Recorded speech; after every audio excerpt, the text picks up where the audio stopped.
Hello. We're going to get to that in a little bit, but that's not going to cut it tonight, so let's try that again. Hello. Hello. Thank you so much. My name is Kevin Brawley. I'm the music teacher at Torrence Creek Elementary up in Huntersville. You got some Eagles up in here, that's all right. So I got a much later start into teaching than a lot of you probably did. That's because right out of high school, rather than go to college and get a degree, I actually joined a band. And yes, we had a good run at it. We released a few albums, a DVD, did some touring. I'm actually going to play you guys an original song here, if you don't mind. This is a, thank you. This is a little song I wrote. It's called Nine-Sided Octopus Boat. Let's see if you know it. 1, 2, 3, 4, 5, 6, 7, 8, 9-sided octopus boat.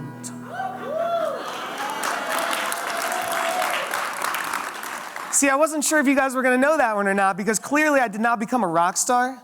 However, what I did is I went back to college and I became a teacher. I became a teacher because I'm sure you've probably all heard this saying before. Those who can do, those who can't teach. See, I couldn't disagree with that anymore. I had already done. I had years and years of practical experience making music, recording, performing, touring. This is years of life musical experience that I felt like it was my duty to share with the next generation of artists and musicians. So 5 years ago, I was hired as a music teacher at Torrence Creek. Think back to when you were first hired. Think about all the bright ideas you had. You were going to change the world, right? Yeah, so you were excited about meeting all your new students and making new relationships with them. You were excited about making new relationships with your fellow coworkers, right? Incidentally, when I was hired at Torrence Creek, I was the only male in a building of 53 females. To which my single male friends were all like, that's amazing. My female friends were like, you have no idea what you're walking into. It's been great though. So what happened to that teacher who was going to change the world? I can tell you exactly what happened, and I've only been doing this like 5 years. You start facing the same problems every day. You start feeling the same frustrations every day. You start going through that same routine every day. You know what I'm talking about. I'm talking about endless staff meetings, difficult students, weekly team meetings, difficult coworkers, ILT meetings, PLC meetings, BLT meetings. For those of you in this room that are not educators, I promise you I did not make that last one up. We have so many acronyms in education that we've begun naming our meetings after sandwiches. So this is why, at the end of the day, you see teachers, they are dragging their heels, their heads are down, they're exhausted, right? Now, these are the same teachers, when you see them on Monday morning, and you say, hey, how was your weekend? They say, not long enough. Now, you know they say it in a joking manner, but you know they really mean it.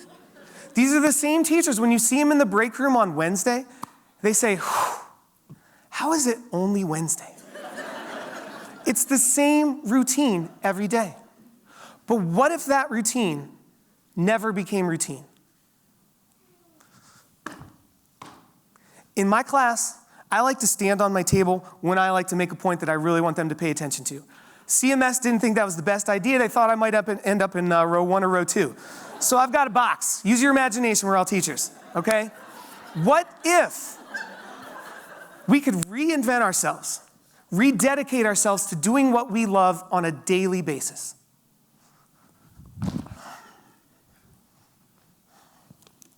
At the beginning of the year, I was at, shocker, a PD meeting.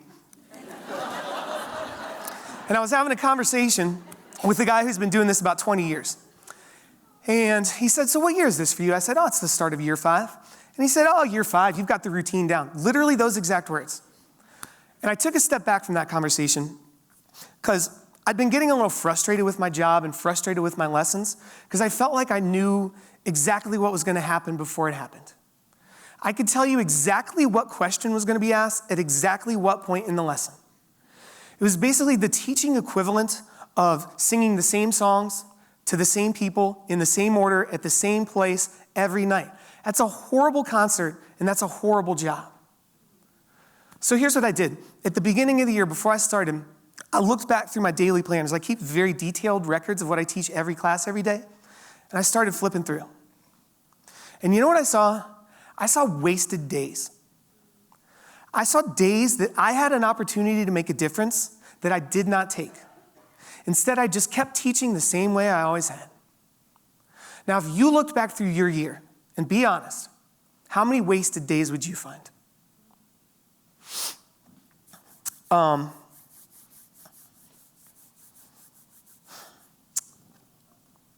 Anyone know who this is? Anyone?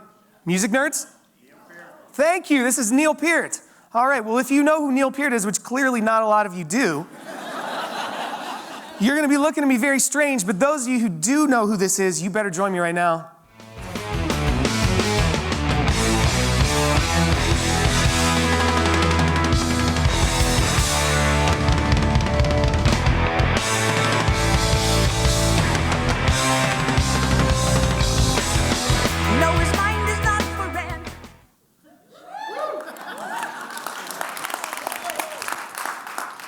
This is Neil Peart. He's the drummer for the Canadian rock band Rush.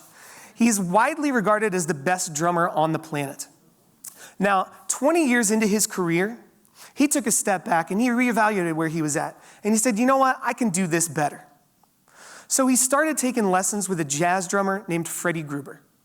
Now, Freddie Gruber did not teach him how to play jazz music. He taught him how to approach rock music from a different perspective. I figure if this guy, who is literally the best in the world at what he does, can reinvent himself after 20 years on top, with 20 more to come, then certainly I can do the same after teaching 4 years in Huntersville.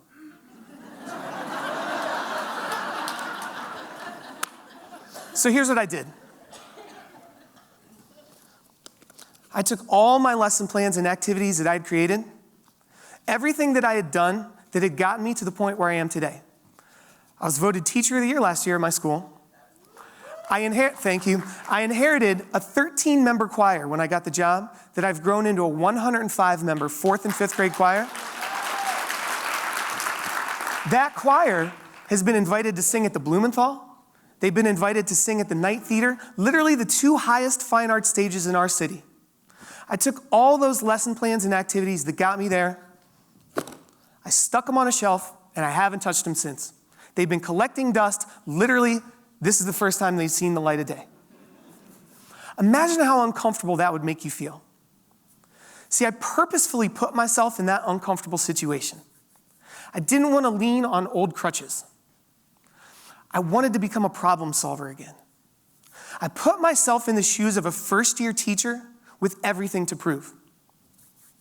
I allowed myself the freedom to fail. And when I did that, I became 10 times the teacher that I was before. Those difficult students, suddenly they were not so difficult when I was working overtime to make my class more exciting and more engaging. It's way easier when you are what needs fixed, not them. I have very consistent expectations in my class from day 1 to day 180 to never let good enough be good enough. In a second here, I'm going to ask you to stand up. If you feel physically comfortable or physically able to do so, would you please stand up?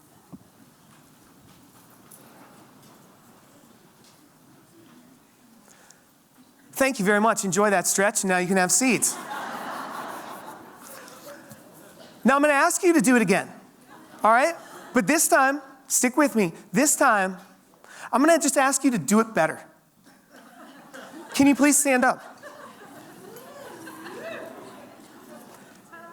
That was a lot better. Thank you very much. Please have a seat. Now I'm going to ask you to do it one more time. But this time, when you stand up, I want you to stand up like you are on your first job interview. And the only way that your principal is going to know how amazing you're going to be at this job is by how well you stand right now. Would you please stand up? That's what I'm talking about. You can have a seat. Seriously, this is what I'm talking about. Look, Standing, singing, reading, math, whatever it is you teach, if we expect it from them, they better be getting it from us. All right, now it's human nature that we're not going to be 100% of the time. I get that. That's why you have to set your bar for excellence. If you're aiming here and you come in and you have an off day like we all do, you're still teaching at a very high level. Here's where the problem sets in. When you start accepting this as your highest level of teaching. Because then you come in, you have an off day, maybe you're not teaching so hot. And then before you know it, this becomes the bar that you accept as your highest level of teaching. Never let good enough be good enough.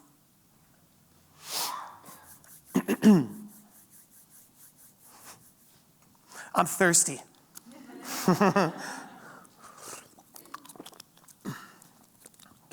When I feel myself not reaching that bar that I have set for myself, I will do anything.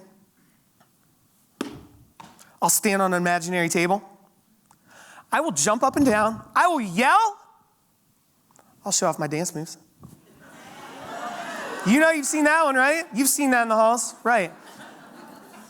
Here's the thing, though, is when you do that kind of thing, kids will respond. Sometimes even a little bit too much. All right? Because suddenly now you've got a classroom full of 30 fourth graders and they won't calm down. Good. I can work with that. I prefer a room full of excited kids to a bunch of vegetables staring at me any day. Now, I don't expect that you're going to jump up on tables. You might not floss in front of your kids.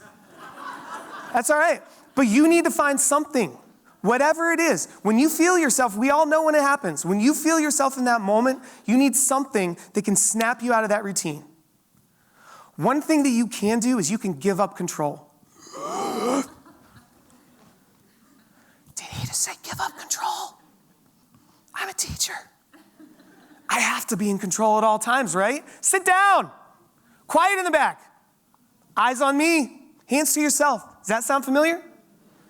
You will go crazy trying to micromanage every single kid in your class. All right? That kid who's tapping his foot incessantly. That one who's rolling his pencil on the desk all the time.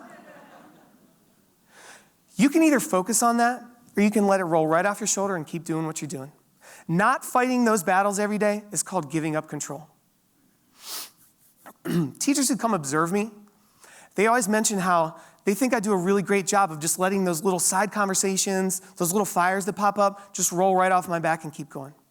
I don't consider it bad classroom management. I consider it effective stress management for me. All right? It's true. So how many times have we all thought, I've got Johnny this period. Freaking Johnny. It's going to be 45 minutes of this, right? Change up the battlefield. Move something around. Do something different. Use the element of surprise. When your kids walk in the room, they should be dying to know, what are we going to learn today? What's that thing over there? Why are we sitting here instead of where we always sit? We can't just stand up and deliver content and expect them to want to learn. We have to teach in a way that makes them want to devour it. That is how you reach these difficult students, all right? Do something different. Take a risk. Watch them open up and learn for you. Now, speaking of students, the teachers often talk about having a difficult time teaching. We have an autism program at Torrence Creek. Half of the class is in a self-contained setting. The other half travels in inclusion around the building. When I first started teaching, I got really caught up in the preconceived notions of what it meant to teach a student with autism. And this year, I've really been reevaluating myself to see if I'm doing it good enough or if I'm teaching these kids as well as I can. I don't know if you've ever heard this saying before. It says if you've met one kid with autism, you've met one kid with autism. It means they're all different, right? It means what works with one kid might not work with another kid. It's really deep. It really encompasses everything about them, right? I'm here to tell you this. If we can't agree that this should be this, you're not going to get much else out of what I have to say here tonight. These aren't kids with autism. They are just kids. Do they have different challenges? Absolutely. Do I have to communicate differently with them? Yes. Do I have to work harder to teach them? Yes. But they are kids all the same. Every single student in your class is bringing in issues that affects their performance in a positive or a negative way. The question is, are you going to let these issues, are these issues going to cause you to find a solution? Or are they going to cause you to find an excuse? I would literally lay in traffic to have one more kid in that self-contained class be put into an inclusion setting. It doesn't just benefit that kid, it benefits the entire class. Let me explain. If you were raised in a household that believes that interracial marriage is a normal, everyday, acceptable, okay thing, then you don't use that adjective. You don't call it interracial marriage. It's just marriage. The kids in my class are being raised not to call these kids with autism. They're just kids. They sit next to them. We do all the same things together. We learn together. We sing together. They are just kids.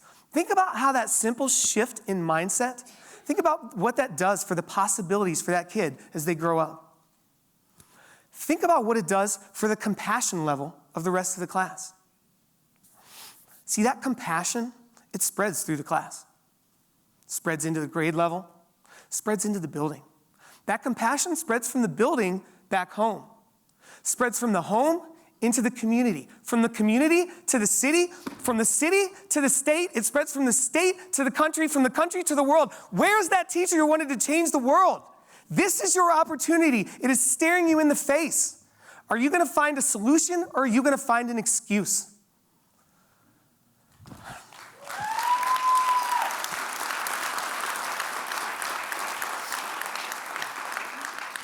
Now, reinventing yourself, it's not just for the kids.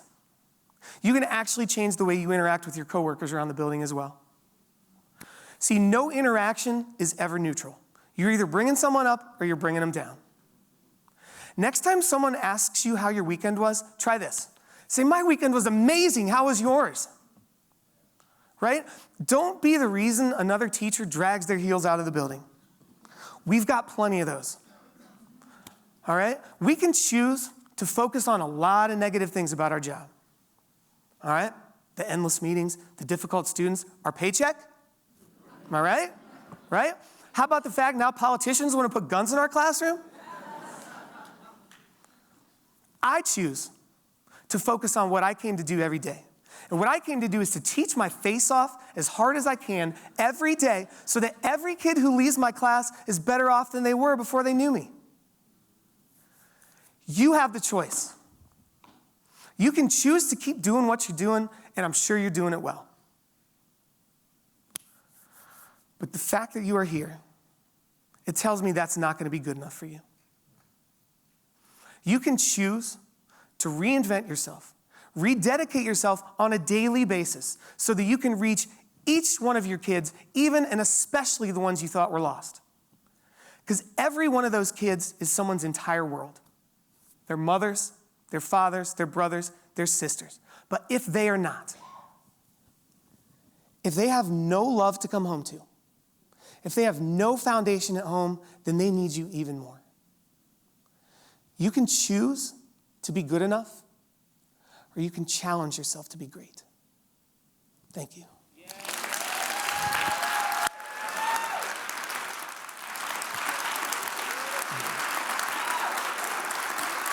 Thank you. Thank you.